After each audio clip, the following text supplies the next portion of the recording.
Hi, it's Allie. I am going to tell you a little bit about the first week of our dream workshop. Hold on to your seats. We're going to learn a little bit about dreams, what they are, why they're important, and about individual and group dream work. So, I'm going to share with you a little bit on PowerPoint here.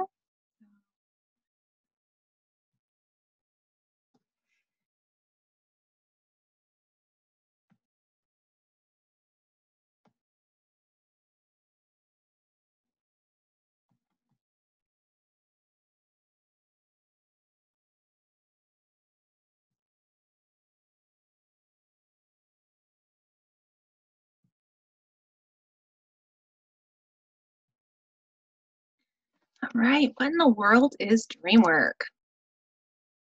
Dreamwork is the opening of the aperture of intuition. So the kind of dream work I'll be talking about today is union based dream work. So that is it's based in Carl Jung, who is a contemporary of Freud back in the early 20th century, and he was sort of the groundbreaker when it came to understanding how intuition, thinking, feeling, sensations, and our deeper level of consciousness and unconsciousness is all interactive. So he was the one of the original dream gurus. What is consciousness? This is a topic that could be, really expanded on for probably days and days and days. But on a very basic level, consciousness is the awake state of knowing your thinking, feeling, and sensations. So all animals are dreams. So all animals have the ability to go to an unconscious state. Um, and you can track that through brain waves. REM is the typical dream state, though other stages can have dream content and images. So uh, there, when neuroscientists look at the different dream states, when they wake people up during different um, rather sleep stages, the REM state is the deepest level and the one that we have the most profound dreams. We live in a narrow window of conscious existence. So neuroscience teaches us that 90 to 95% of our awareness is unconscious, so completely unknown or completely not able to be sensed in that moment. That is a natural sort of blocking out of information that we don't really need in that moment. There's indications, during our daily life that we live kind of in a liminal space of consciousness, like driving down the highway, sort of and realizing you haven't been there. That's sort of like a subconscious driving condition. Synchronicity is another place of understanding the intersection of what's underneath or what's hidden and what's conscious and what you're aware of. So, for instance, you read something and then later someone mentions that book, and then later you see an image that reminds you of the book, or, just like sort of the universe talking to you a little bit in that way. Deja vu. Sort of an intuitive sense. I've seen this before, but can't put my finger on it. Dreams, another way of showing us that our unconscious material can actually be something that we can work on.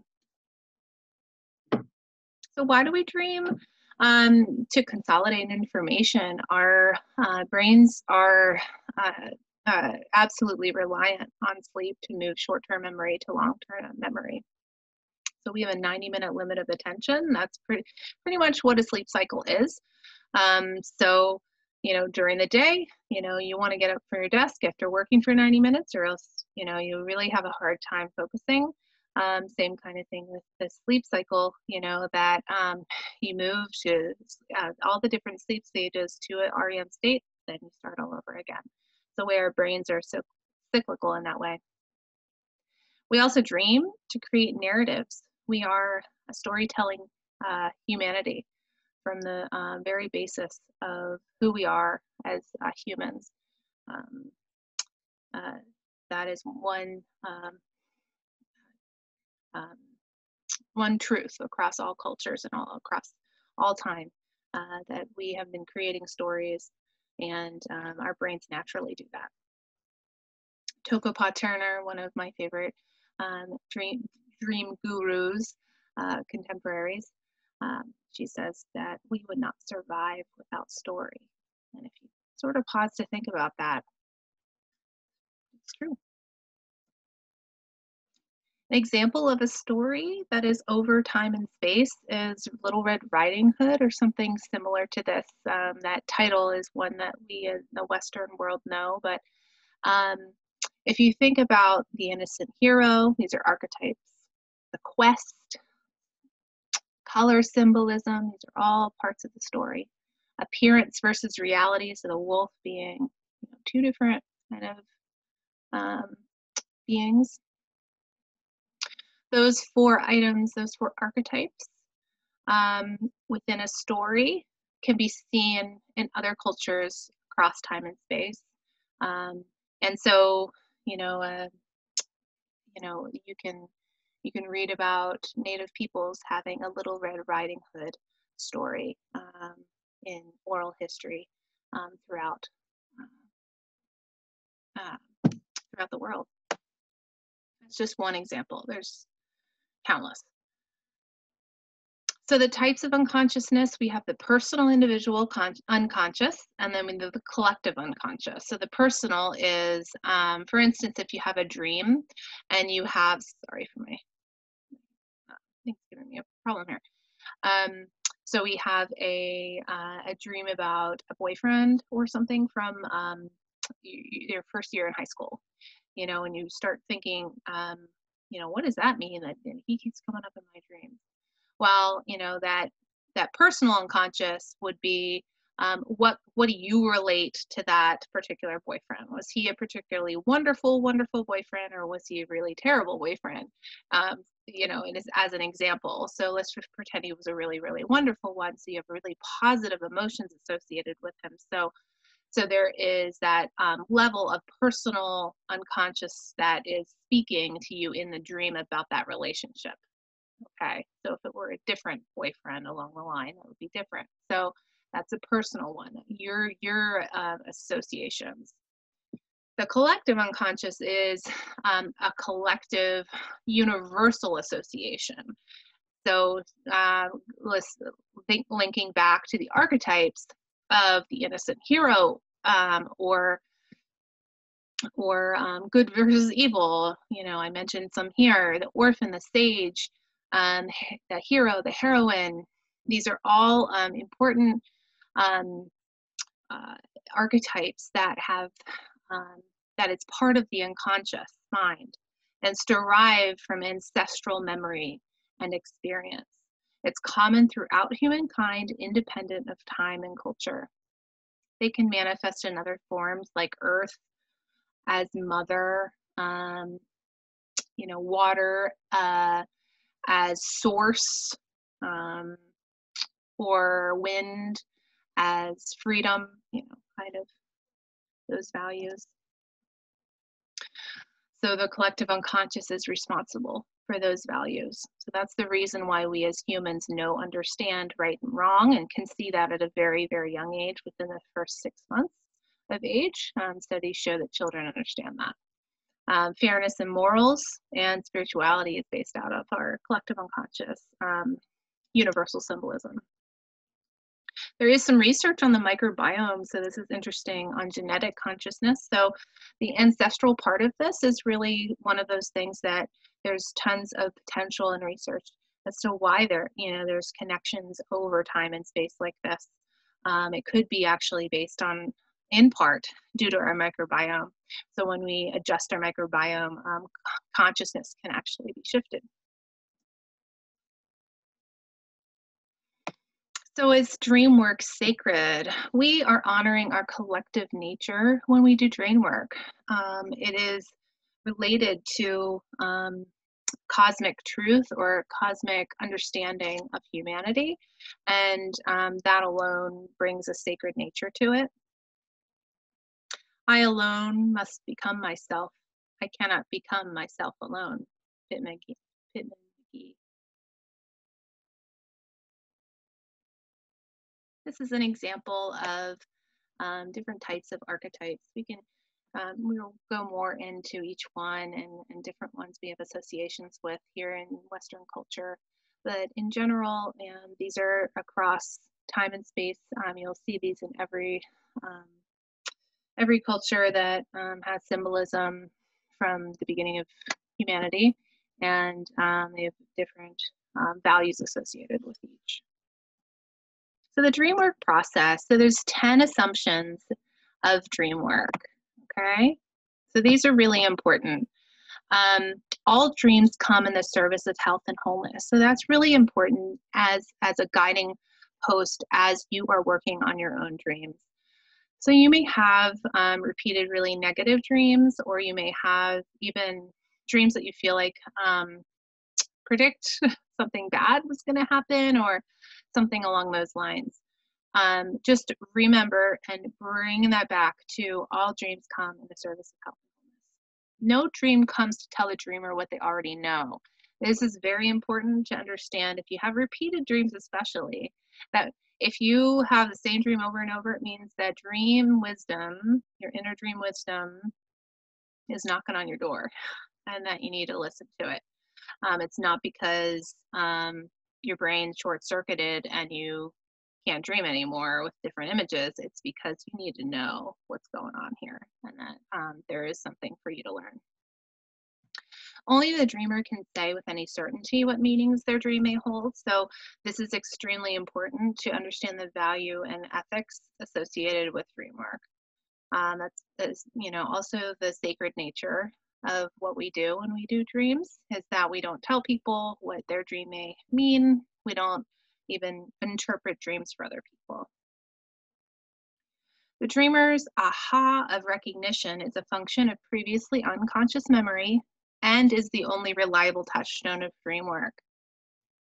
Okay, so the aha is really what we are looking for when it comes to processing your dreams. You may not get an aha every time, but you'll know when you hit it. It resonates on a sort of mind, body, spirit level. There's no such thing as a dream with only one meaning.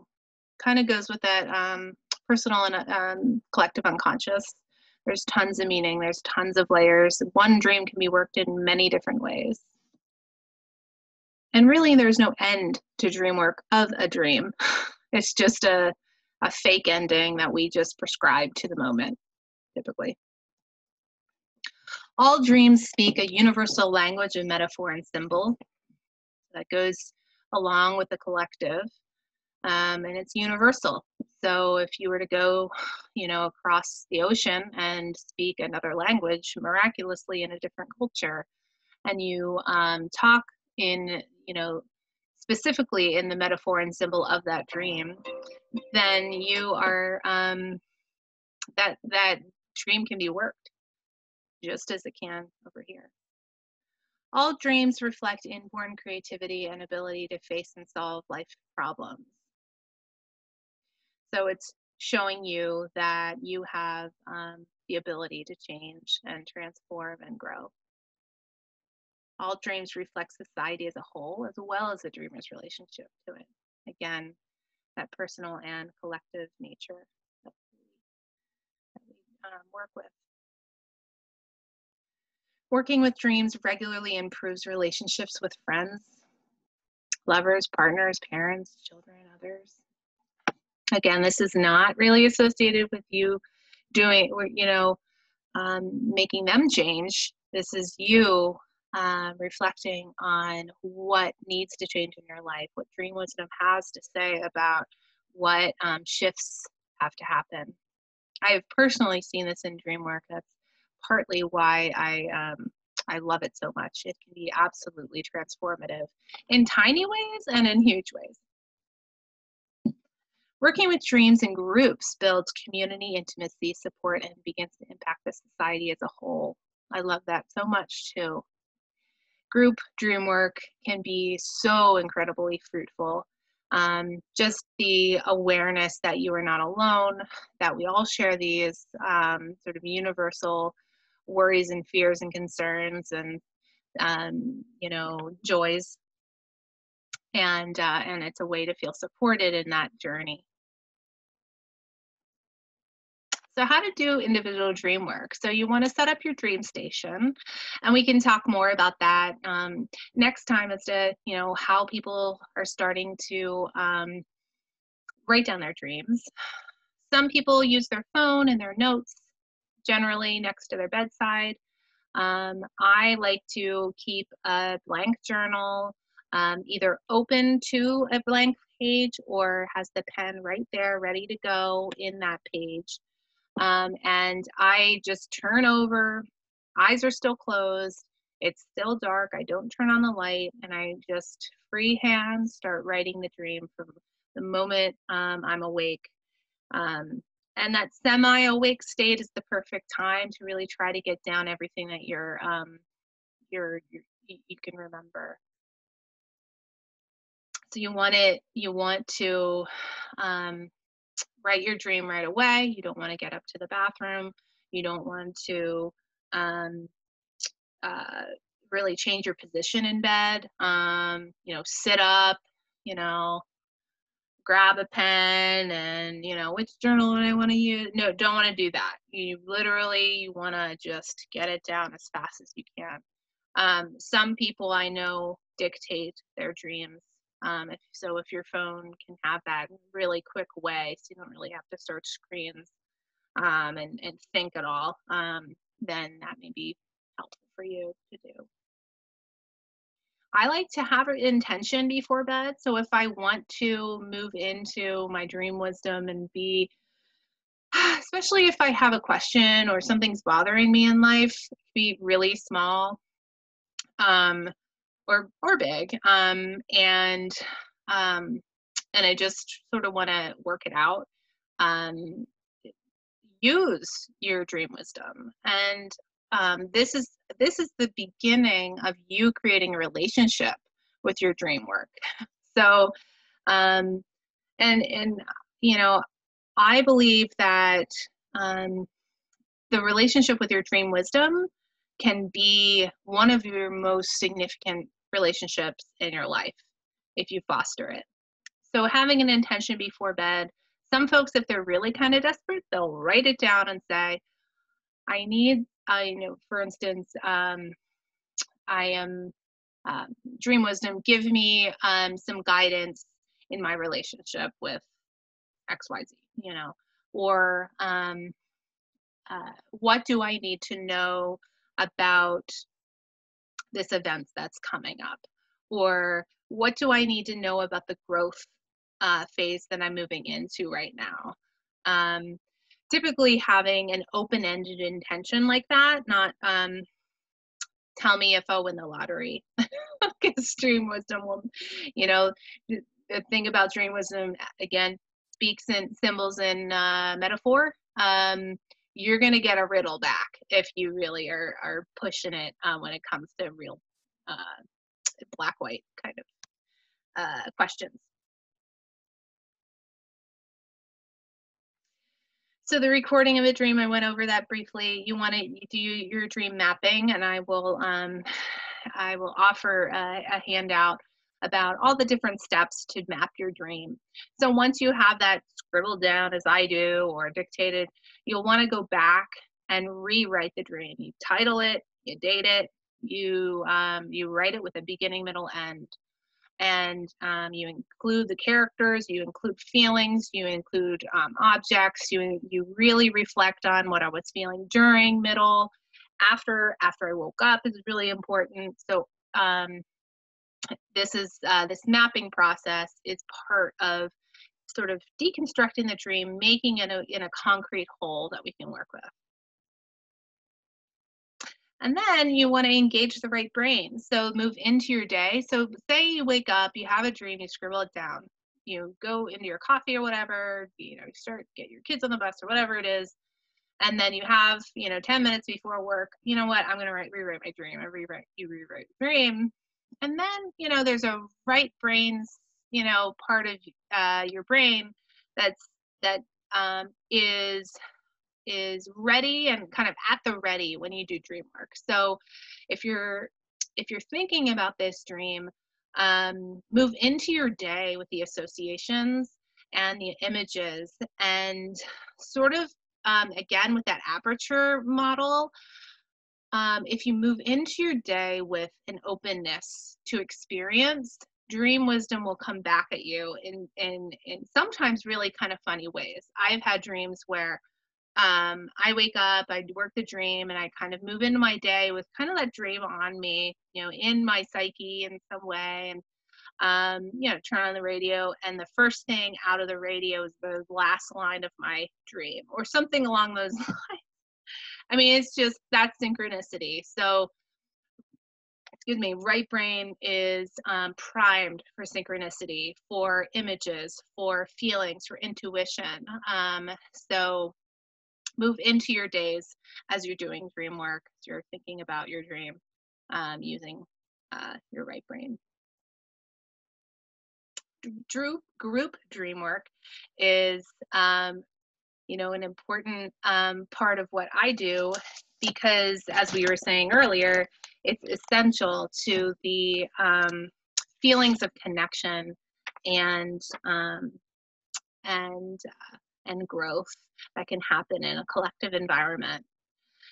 And so the rules, the guidelines, that includes all of those steps that I told you earlier, but also there's some specific rules for group dream work. That all dream work is a no coercion zone, especially group dream work. So all participants must feel good and comfortable and ready if they're willing to share a dream. If you go into the group, you're like, I have a dream on my mind, and then all of a sudden, there you have this intuition, I don't think I'm ready. Listen to that, because that's what you need to listen to. All participants understand the sensitive nature of dream work, that what we work with is sort of the ego, superego, these Jungian terms that really are just a part of your personality and the self that we've constructed through our lives. And dream work shows us that the self is construction. For me, Allie or therapist or dream worker, they're constructs. They're not me. They're not fully who I am, the deep true self. Okay, so if you're going into the dream work open to exploring your true self, just know that there's a vulnerable space in there. And if you're being vulnerable, other people are being vulnerable. So that's a place of honor and respect at all times. All right. So typically we start with a bell or silence usually, and then we go into reviewing any rules, touching base. We ask if there's any, your facilitator asks if there's any dreams. And then if several pop up, there's a way to kind of whittle down, who will go first.